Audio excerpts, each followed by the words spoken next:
Of the Premier League, how do you sum all of that up today? It was a nice game of football, I have to say. Very intense match. I'm very happy how we played and the quality and the effort. I think we deserve to win, but of course it's lucky if you have a late goal in extra time. But coming back twice today from equalizer and going down, it's very impressive. I'm very happy that we turned things around. It was tough work, but we didn't expect anything else. This is it. When you play against Leeds, you know what you get, and you get wild games. So you have to accept it and hang in there. I liked our first half a lot. The way we found solutions to overcome the pressing and the way we accelerated the game, the intensity, the effort. Was very happy.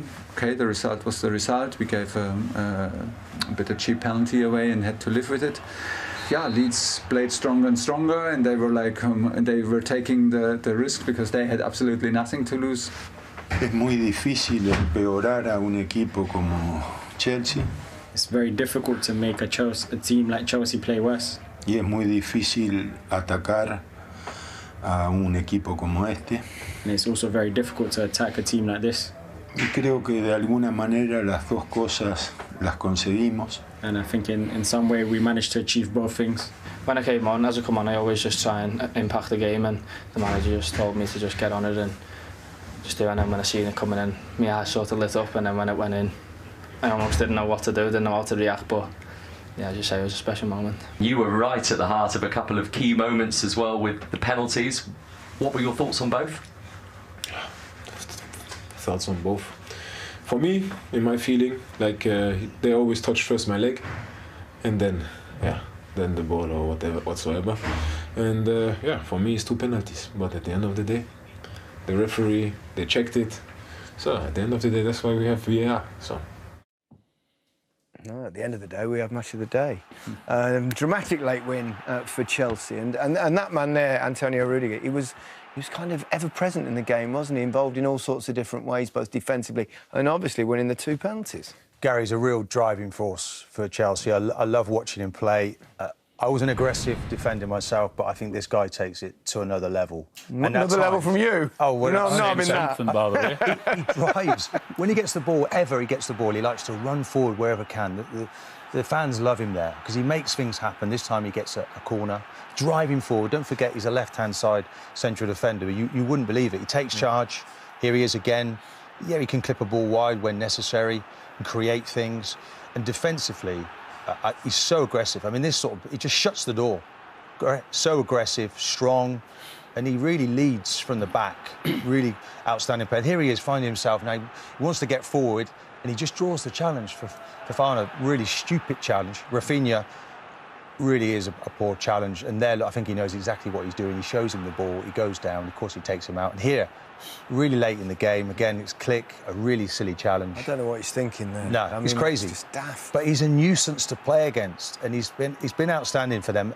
I do feel with Kante not in the side at times, though, he goes running after things a little bit too much, conceding a lot of goals recently, Chelsea, and they just get exploited. It's a wonderful goal for the young man, but I think at times he's going after things, and he's got to keep a lid on this. You know, he walks a bit of a tightrope at times. He's a little bit too aggressive. Look, he wants to be there, showing I'm boss, let me run this, and be there for his mates. He just needs to keep a lid on that because he's going to get sent off. I'm glad you disapprove of that because you never of course, I never did that, no. There's talk of him getting £400,000 a week, so maybe now they're going to start to pay defenders proper money instead of like you guys getting all the dough in when we play. And that's because, of course, he's a free agent at the end of the season if they don't do a deal at Chelsea. In fact, one or two of the defenders at Chelsea are Christensen as well and Azpilicueta, I think. Silva, of course, as well. And Silva as well. So, yeah, they need to sort that out, probably, Chelsea. Leeds played well. They should have probably got something out of that, shouldn't they? They should have got something out for it, but for two stupid challenges. I thought a lot of their play was bright. They were energetic. Plenty positives to come out of the game. Certainly one of them was Gelhardt getting his first goal, 19 years of age, with his first touch with him coming on. But I thought they were a bit unlucky today to come away with nothing. It was actually the first player for Leeds, first teenager to score for Leeds in the Premier League since... James Milner? 2004. You read the notes. Good lad. Good to see you doing your research as well. Just checking. Whatever happened to James Milner? So I think 3 in the past 2 games we've won and 2 again today. I still don't think he'll be happy with the way they're playing at the moment. Yeah, why is that? Why are we seeing a team that are conceding more goals when they kept so many clean sheets at the start? Yeah, it's a difficult one, really. I think, obviously, Chilwell out at left-back, that's a real strong point for them. Alonso, I wouldn't say as defensively sound as he is. And then once you start conceding one, it's in your subconscious, you're a little bit reliant to press maybe as hard, and then, like we say, they've conceded a lot of goals, so there's a little bit of a reluctance, I think, from Chelsea. But listen, they're winning games as well. They're coming back. I mean, he's got to take the positives out of it. He's scored 3 goals at home. He's got 3 points and didn't play well, but still up there. Yeah, I mean, conceded 8 in their last 3, as many as in their previous 18. And that doesn't sound like a Thomas Tuchel side. But as Glenn mentioned, there are injuries to the side. And I think that Chilwell, obviously a massive miss, but even Kante, exactly. He's the one. He's Kovacic. He's the human vacuum, isn't he? He's amazing. He tidies up everybody else's mistakes. And, you know, every team he touches wins, doesn't he? Leicester, Chelsea, France, every team he walks into is a significantly better team. So he's the guy that kind of knits it all together. He's the one you need back. And, you know, that intensity of the press and out of possession is essentially for every team priceless. So get him back and, you know, work Lukaku into the side. I mean, the firepower that Chelsea have is quite amazing. But also, I think the contract situation, Azpilicueta, Rudiger, Christensen, all, I think the contracts are running out. Maybe create a bit of instability or unsettled a few. You can't afford to lose 3 players on a free in the summer, 3 defenders that all play. So you wonder if maybe that's had a trickle-on effect on the team and defensively. You'd mentioned that Chelsea were your favourites for the title. Are they still your favourites? I've got to stay strong, Seema. I can't change halfway through. I'd rather be wrong than hop sides. I like it, Stanley. What do you think? I mean, it feels like it's going all the way, which makes it so exciting. No, we'll go all the way. We've got 3 great teams in the league. And for me, the best team I've seen so far is Man City. Every time they play pretty spectacular. If they lose, they get...